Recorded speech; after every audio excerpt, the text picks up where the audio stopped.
Hello दोस्तों, पिछली video हमने यहाँ तक देखा था कि जो मेरी जावा स्क्रिप्ट की बात कर रहा था मैं कि जावा स्क्रिप्ट यानी कि रजिस्टर हम नाउ पे जैसे क्लिक करेंगे तो अब मैं चाहता हूँ कि जैसे ही मैं इस डाटा को फिल करने के बाद रजिस्टर नाउ पे क्लिक करूँ तो ये मेरा डाटा है वो सेव हो जाए।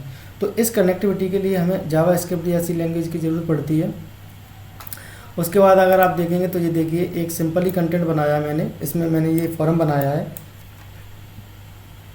आपको देखने को मिलेगा कि ये मैंने एक वेबसाइट का नाम यानी कि अपनी वेबसाइट का जो भी नाम है वो यहाँ पर टाइप कर दिया है कि excel study for HSD excel study by Ashwini sir. तो इसमें मैंने लिखा है कि बेसिक एक्सेल की जो क्वालिफिकेशन होती है उसमें क्या क्या सिखाया जाता है वो सब मैंने यहाँ लिखा है कि जो आप बेसिक एक्सेल सीखते हैं तो उसमें क्या क्या चीज़ें आती हैं, तो ये मैंने यहाँ डिफ़ाइन किया है।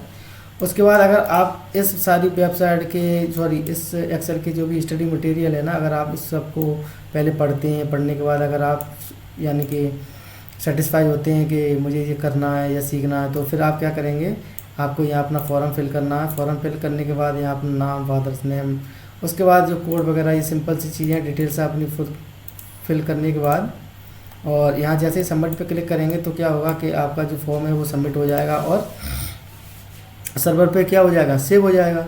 तो ये सेव होने वाली जो कनेक्टिविटी है वही जावा स्क्रिप्ट की लैंग्वेज हमारी हेल्प करती है। उसके बाद यहाँ देखेंगे मैंने एक टेबल बनाई है।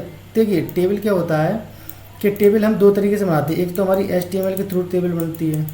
अब HTML के जो थ्रू टेबल बनेगी उसमें इतनी क्रिएटिविटी नहीं आएगी जो कि मैंने CSS कोडिंग डाल के की है। अब देखिए मैं जैसे इस पर होवर करूँगा ना तो ये देखिए कलर इसका चेंज होता जाएगा। तो ये जो आप कनेक्टिविटी देख रहे हैं ना, तो ये CSS का कमाल है।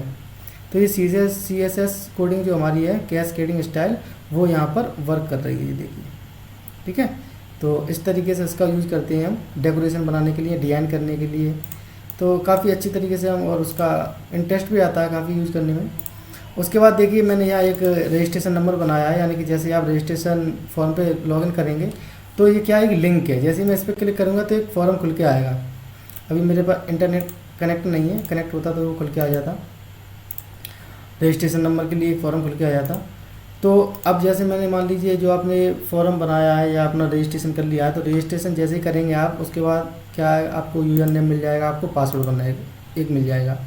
तो आपको यूजर नेम और पासवर्ड जैसे ही डाल के सबमिट करेंगे तो आप इस वेबसाइट में ओपन होके आ जाएंगे, यानी कि एंटर कर जाएंगे। अब ये सारी कनेक्टिविटी होती है, तो इन सब कनेक्टिविटी का रिजल्ट क्या आता है जब हम लास्ट में किसी भी वेबसाइट को कंबाइन करते हैं। तो कंबाइन करने के बाद आप देखेंगे कि वो वेबसाइट कुछ इस तरीके से क्रिएटिविटी हो जाती है।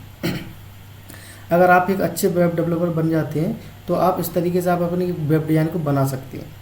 ठीक है, और अगर आप ये सारी कोडिंग नहीं सीखना चाहते हैं, HTML, CSS, जावा स्क्रिप्ट, ठीक है, ये सारी कोडिंग अगर आप नहीं सीखना चाहते हैं और अगर आप वेबसाइट बनाना चाहते हैं तब भी आप एक वेबसाइट बना सकते हैं।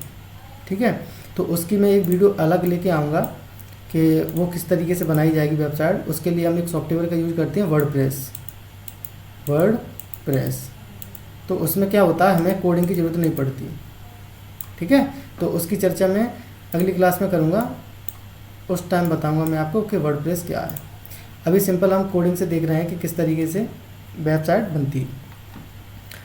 तो ये देखिए इस तरीके से आपकी वेबसाइट बन जाएगी जब आप कोडिंग का अच्छे से यूज़ करना सीख जाएंगे, बनाना सीख जाएंगे, तो आप एक इस तरीके से बेहतर आप अपनी एक वेबसाइट डेवलप कर सकते हैं। ठीक है, अब वेबसाइट बनाने के लिए क्या क्या स्टेप होते हैं, क्या होस्टिंग क्या होती है, डोमेन क्या होता है, URL क्या होता है, रजिस्टर कैसे होती है, डोमेन कैसे परचेज करते हैं, होस्टिंग कैसे परचेज करते हैं, तो इस सब का मैं एक डिटेल वीडियो बनाऊँगा। उसमें आपको बताऊँगा कि होस्टिंग क्या होता है, डोमेन क्या होता है, ठीक है, URL क्या होता है। तो ये मैं अगली वीडियो में डिस्कस करूँगा। उसके बाद ये सारी चीज़ें बताने के बाद फिर मैं आपको HTML के थ्रू धीरे धीरे सारा पहले HTML कंप्लीट कराऊँगा। उसके बाद थोड़ी चीज़ें मैं CSS के बारे में बताऊँगा, थोड़ी आपको जावास्क्रिप्ट के बारे में बताऊँगा।